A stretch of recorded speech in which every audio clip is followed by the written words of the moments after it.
So how do you protect against only having one scholarship quarterback possibly, but also that Matt's a mobile guy, likes to run? You gotta let the guy go play. You know what I mean? And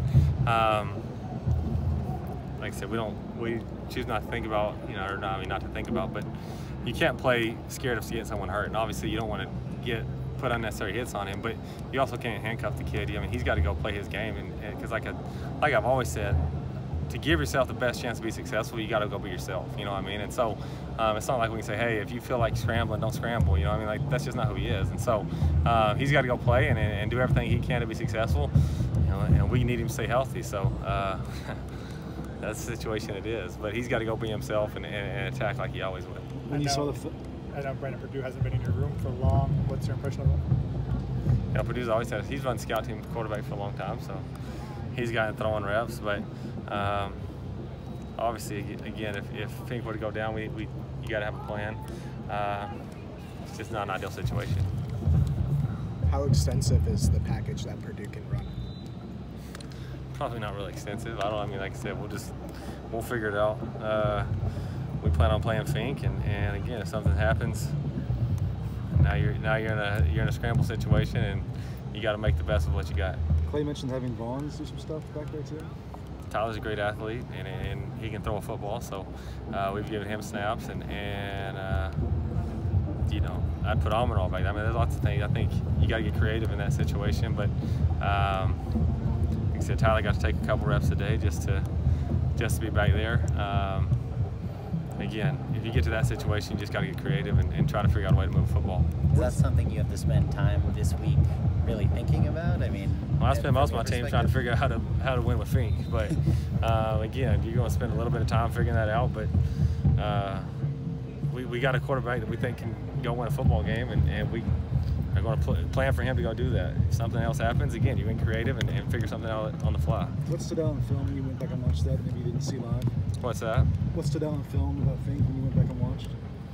Yeah, I mean, I think that coming off the field, you had a pretty good impression of what he did. He went out there, he brought energy to the unit. The guys did a good job rallying around him. I thought we made a lot of plays. He was aggressive and played his style of football, and so you're happy with that. Again, when you go back and watch, there's reads you got to clean up. Obviously, there's things that he could have done better. But at the end of the day, he gave us a chance to win, and he gave those guys a chance to make plays, and he got great players around him, and they made plays. So, you're happy about that. But again, it doesn't matter who it is. You're always seeing where you can improve and cleaning things up. And he's going to have to go play well this week to give us a chance to win, but we expect him to do that. I know you guys preach competition a lot, especially through fall camp with the quarterbacks.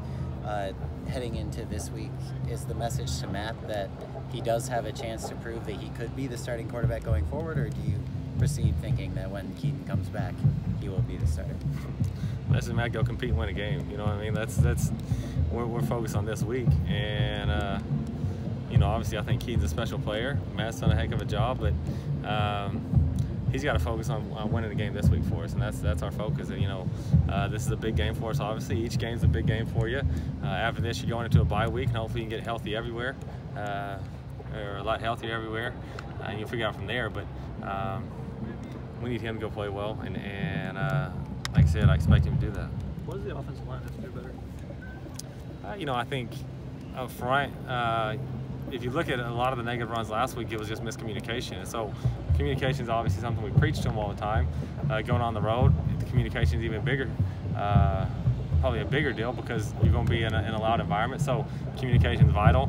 I think if we communicate better the other night, they would have the run game would have been a little bit better. I thought they protected really well the other night.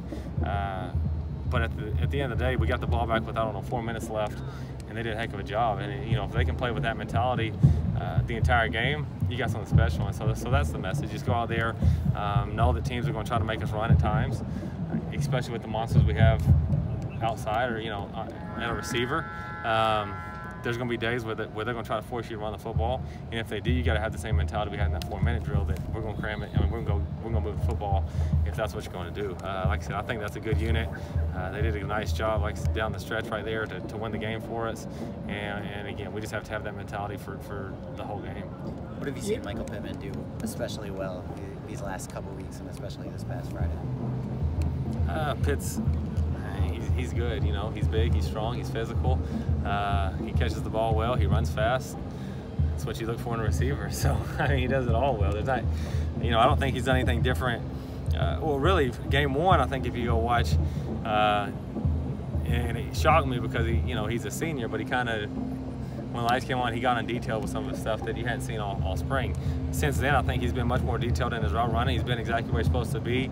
And when he does that, like I said, all the physical attributes are there. And he has nights like he had the other night. I mean, that was a heck of a performance by him. There's times where, like I said, it may not have been the best decision, other than the fact that it was Pittman. You know, I mean, if you're throwing it up, if it's at North Texas last year, I would have said it was a terrible decision. But because we got Michael Pittman out there, it's like, good throw play, I guess. You know what I mean? And so, like I said, he makes you right even when you're not right sometimes. And so we're fortunate to have him, and we're fortunate to have a slew of guys that can do that for us. You know, I think Almonroe can do it. Pittman can do it. TV can do it, and then we got guys behind them as well. You know, Drake and Manir and those guys. We're deep at that position, and that obviously helps the quarterback have success. But Pittman's he's a competitor. He has the right mindset. He has a great skill set, and when he's focused and playing detailed, he's a tough guy to cover no matter how many guys you put out there around him.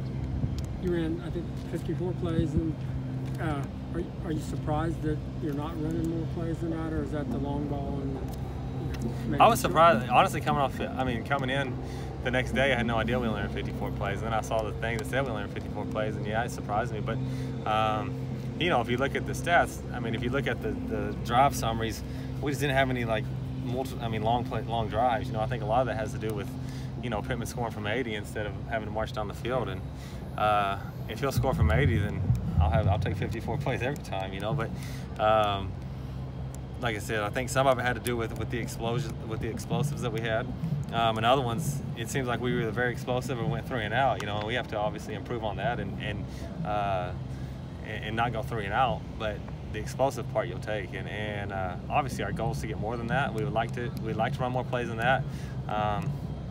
But just to have as much success we had on that defense, because that was a really, really good defense. They did a lot of good things, and they're tough to move the football line. So to only have 54 plays and have the success we had, I think it speaks volumes to the players that we had and the plays they made. And so proud of the guys and proud of the way they made plays. We got to reset and do it again this week. How do you feel about the tempo you guys are running at right now? What's that? How do you feel about the tempo you guys? I think our tempo is good. I just think, like I said, the number of plays, I think teams are doing a nice job holding the ball at times. You know, like if you look at Utah, their time, I mean, they were probably preaching time of possession over there. You know what I mean? We weren't preaching time of possession, obviously. So, you know, I think that when we get the ball, we're best when we play fast. I think we're doing a pretty good job of playing fast, because that eliminates thinking. It eliminates thinking, did I mess up last play? Did I have a great play last play? No. All I can focus on is the next play if you're playing fast. And so that's why I think it gives us the best chance to I think that's when we're at our best. But again, I think the other team at times knows that and kind of tries to slow the game down. Especially, I mean, I think that's Utah's mentality regardless of who they're playing. You know what I mean? But so I think that, you know, at times that contributes to the play count as well. Is other teams trying to slow it down, keep the ball away from you. But I think the tempo when we're out there is pretty good right now, and we're playing fast, and we're at our best when we do play fast. Thanks, Grant. Thank you.